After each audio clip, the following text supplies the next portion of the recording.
नमस्कार. आज आपण घरच्या घरी सुंठ पावडर कशी तयार करायची ते बघणार आहोत.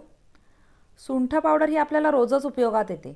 घरात कुणाला पोटदुखी, गॅसेस, सर्दी, खोकला झाला की लगेच उपयोगी येते. तर अशी ही बहुउपयोगी अशी सुंठ पावडर जर आपण घरीच बनवली तर किती छान होईल बरं. तर चला सुरुवात करूया सुंठ पावडर बनवायला. तर या ठिकाणी मी सुंठ पावडर बनवण्यासाठी 250 ग्रॅम आलं घेतलेलं आहे. हे आलं जे आहे ते आपल्याला जाड घ्यायचं आहे आणि कमी रस असलेलं घ्यायचं आहे. हे आलं मी स्वच्छ धुवून सुकवून घेतलेलं आहे. आता त्याचे आपल्याला मध्यम आकाराचे स्लाइस करून घ्यायचे आहेत. या स्लाइसची जाडी जी आहे ती मध्यम हवी आहे. एकदम पातळ पण नको आहे आणि जाड पण नको आहे. जाड केले तर सुकायला जास्त वेळ लागेल, बारीक केले तर हे जे आहेत ते आपण एअर फ्रायरमध्ये बनवणार आहोत, तर कदाचित ते करपण्याची शक्यता आहे. म्हणून एकाच जाडीचे असे मध्यम स्लाइस आपण करून घेणार आहोत, म्हणजे सुकायला सुद्धा वेळ सारखाच लागेल. आता हे आलं जे आहे ते आपण एअर फ्रायरमध्ये सुकवून घेणार आहोत.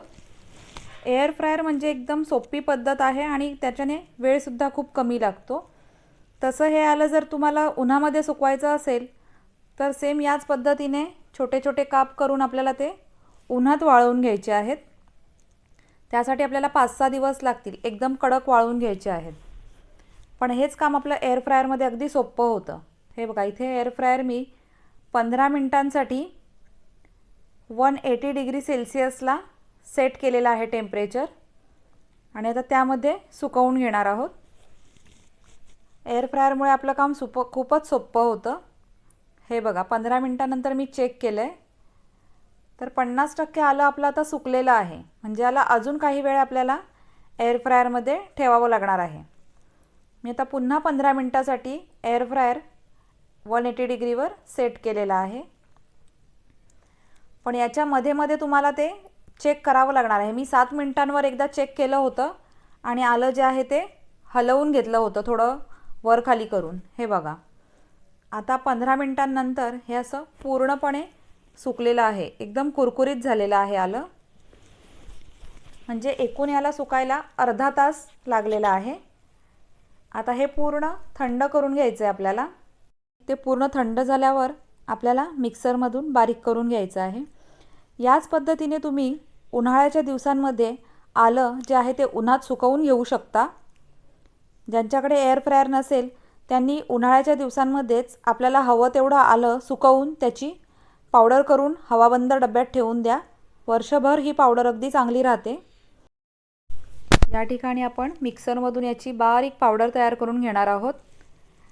या प्रकारे केलेली पावडर तुम्ही वर्षभर अगदी साठवून ठेवू शकता.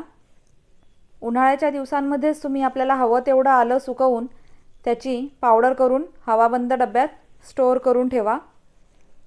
एअर फ्रायर असेल तर आपल्याला हवं तेव्हा झटपट आपण याची पावडर तयार करून घेऊ शकतो. हे बघा, अशा प्रकारे आपल्याला गाळून घ्यायचं आहे. गाळल्यामुळे काय आपल्याला एकदम मऊ अशी सुंठ पावडर मिळते. खाली जो गाळ राहतो तो एकदम मऊ राहतो. जाडसर जी भरड आहे ती आपण बाजूला काढून ठेवणार आहोत आणि त्याच्यापासून आपण नंतर चहा मसाला बनवणार आहोत. तो सुद्धा मी तुमच्याबरोबर शेअर करेन.